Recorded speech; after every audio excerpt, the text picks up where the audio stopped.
Hello नमस्कार दोस्तों, welcome my YouTube channel. और एक बार फिर से हमारे इस नए वीडियो में आप सभी का स्वागत है। बहुत दिन के बाद, कम से कम 13-14 दिन तो हो ही गए दोस्तों वीडियो बनाए हुए। और क्यों नहीं बना रहा था और क्या दिक्कत हो गया था, और आप सबको नया साल भी विश नहीं कर पाया। कुछ दिक्कत हो गया था, कुछ प्रॉब्लम हो गया था, इसीलिए इतना दिन से वीडियो नहीं आ रहा था। देखिए पलक भी बता रही है क्या हो गया था। पलक मेरा तबीयत दोस्तों ख़राब हो गया था, बुखार लग रहा था, इसीलिए कम से कम 13-14 दिन से वीडियो नहीं बना रहे थे। और जो भी इंफॉर्मेशन देने का रहता था वो नहीं दे पा रहे थे। उसके लिए मेरे तरफ से और पलक के तरफ से सॉरी सभी यूट्यूब फैमिली को। देखिए खेल रही है पलक। तो दोस्तों इधर तबीयत खराब होने के कारण वीडियो नहीं आ रहा था। अब आज से और अभी से अब डेली वीडियो आएगा और डेली कुछ न कुछ रेलवे के बारे में आप सबको इन्फॉर्मेशन मिलता रहेगा, ठीक है। तो जो भी भाई हमारे इस वीडियो को पहली बार देख रहे हैं और चैनल पर पहली बार विजिट किए हैं तो कृपया करके चैनल को सब्सक्राइब, लाइक एंड शेयर ज़रूर से ज़रूर कर दीजिएगा।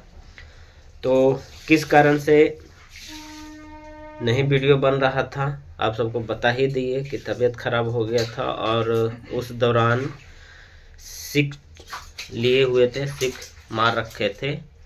तो इसके बारे में भी मैं आप सबको बता देता हूँ, ठीक है। जो भी हमारे भाई ज्वाइनिंग करने वाले हैं, चाहे रेलवे में आने वाले हैं, शायद उनको मालूम नहीं होगा कि जब रेलवे कर्मचारी का कुछ तबीयत खराब हो जाता है, चाहे कुछ हो जाता है, तो उस दौरान वो क्या करते हैं, कौन सा छुट्टी यूज करते हैं, कौन सा छुट्टी लेते हैं। तो आज के वीडियो में चलिए ये बता देते हैं आप सबको। रेलवे में दो तीन तरह का नहीं, बहुत तरह का छुट्टी मिलता है। ऐसे नॉर्मली मैं आप सबको बता देता हूँ 3 छुट्टी के बारे में। CL जिसको बोलते हैं कैजुअल लीव, और LAP बोलते हैं लीव एवरेज पेमेंट, इस तरह का है। और सिक छुट्टी।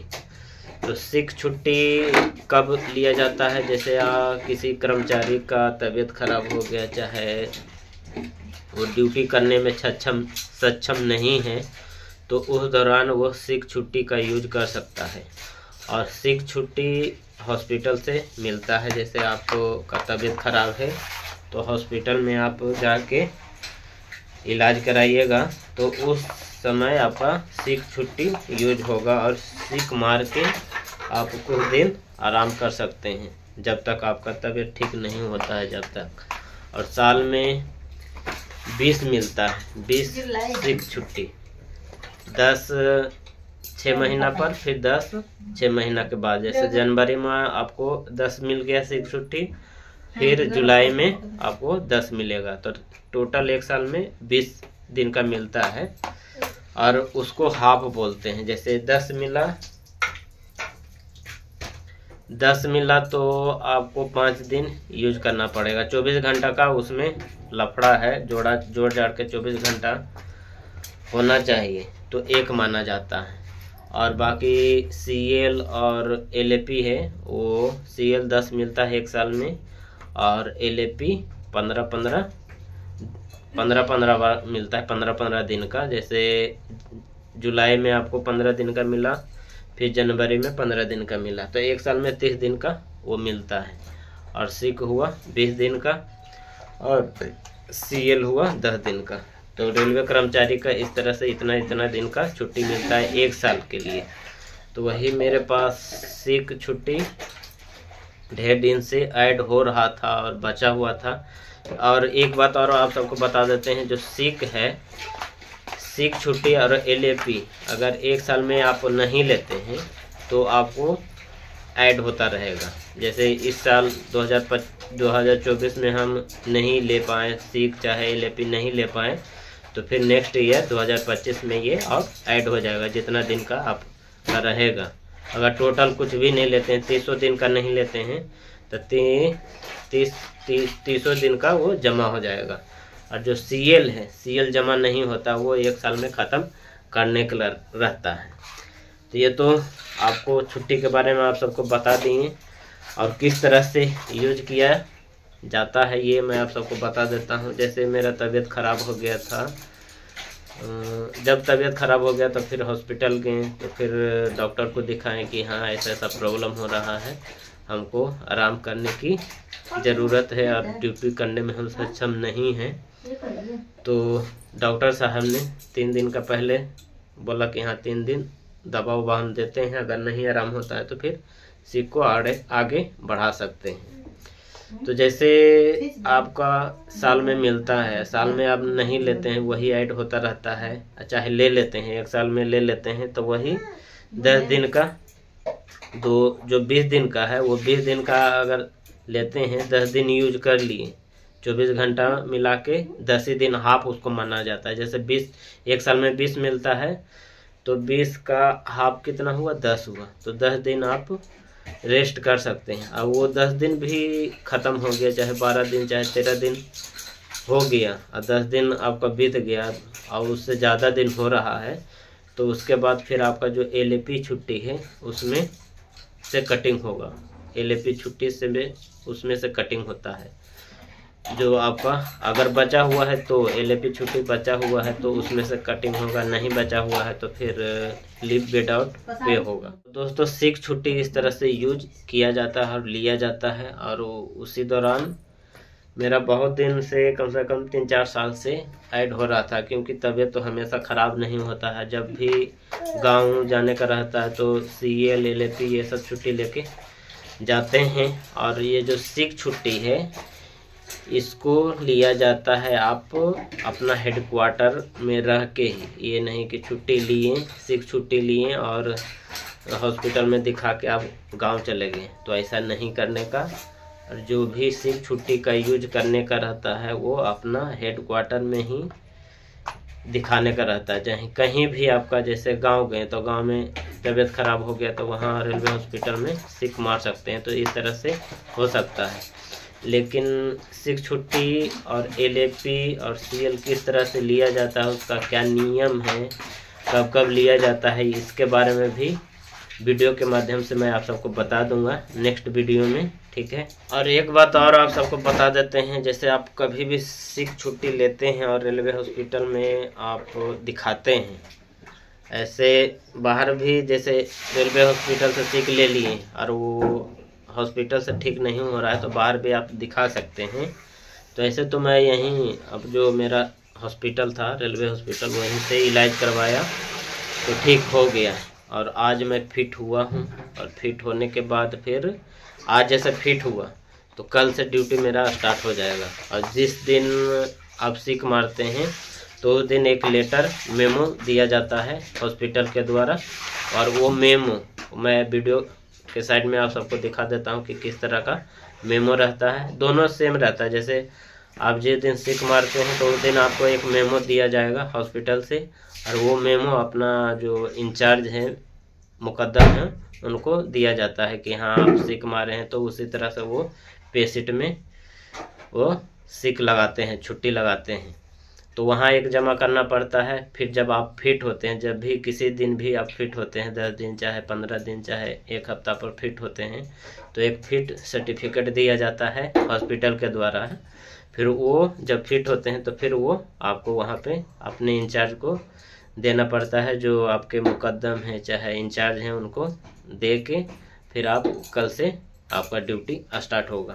तो जैसे दोस्तों मैं सिक मारा था तो उस दिन एक मेमो दिया गया इस तरह का, मैं आपको वीडियो के साइड में दिखा देता हूँ। दोनों सेम रहता है, उसमें कुछ भी बदलाव नहीं रहता, खाली डेट का फ़र्क रहता है। जिस दिन आप सिक मारिएगा उस दिन का डेट रहेगा, और जिस दिन आप फिट होइएगा उस दिन का डेट रहेगा।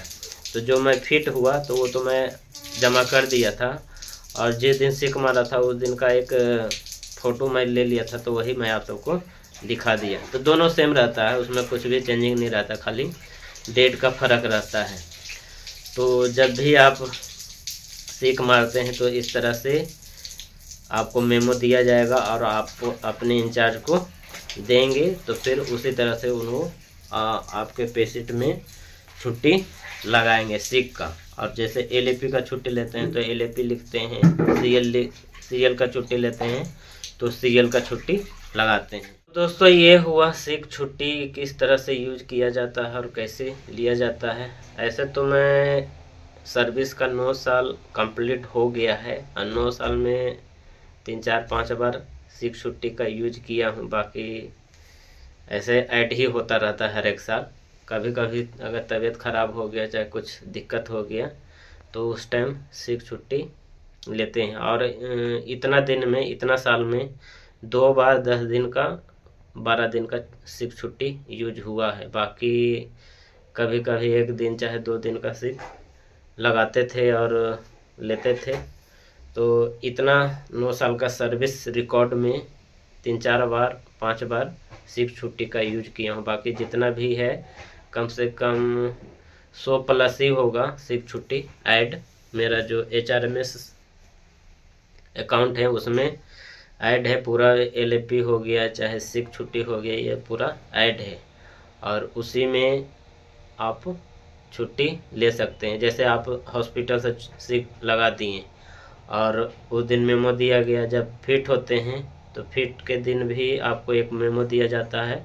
तो दोनों का फ़ोटो ले लेने का, जैसे जिस दिन दिया मेमो शुरू दिन उसका, और जो जब फिट आपको दिया जाता है फिट वाला मेमो, तो दोनों का फ़ोटो लेके फिर HRMS से सिक अप्लाई करके फिर उसका जो दोनों का फ़ोटो उसमें ऐड करके फिर आप अपना इंचार्ज के पास फॉरवर्ड कर सकते हैं। तभी फिर आपका जो सिक छुट्टी का पेमेंट है वो आपके पेमेंट में आएगा। अगर ऐसा नहीं करते हैं तो फिर आपको उसका पेमेंट नहीं आएगा। ये अभी नया नियम आया है, पहले तो ऑफलाइन था तो ऐसा कुछ भी नहीं था। खाली 2 मेमो, शुरू दिन वाला और जिस दिन फिट होते हैं उस दिन का मेमो अपना मुकदम चाहे इंचार्ज को देते थे तो वह आपके ऑफिस में ऐड हो जाता था। लेकिन जब से ऑनलाइन हो गया छुट्टी लेने का, जैसे एलएपी हो गया, सीएल हो गया, चाहे सिक छुट्टी हो गया, जब से ये नियम चेंज हो गया है, तो नियम चेंज होने के बाद फिर मैं आप सबको बताया कि दोनों का फ़ोटो लेने के बाद जब फिट, जिस दिन फिट होते हैं उस दिन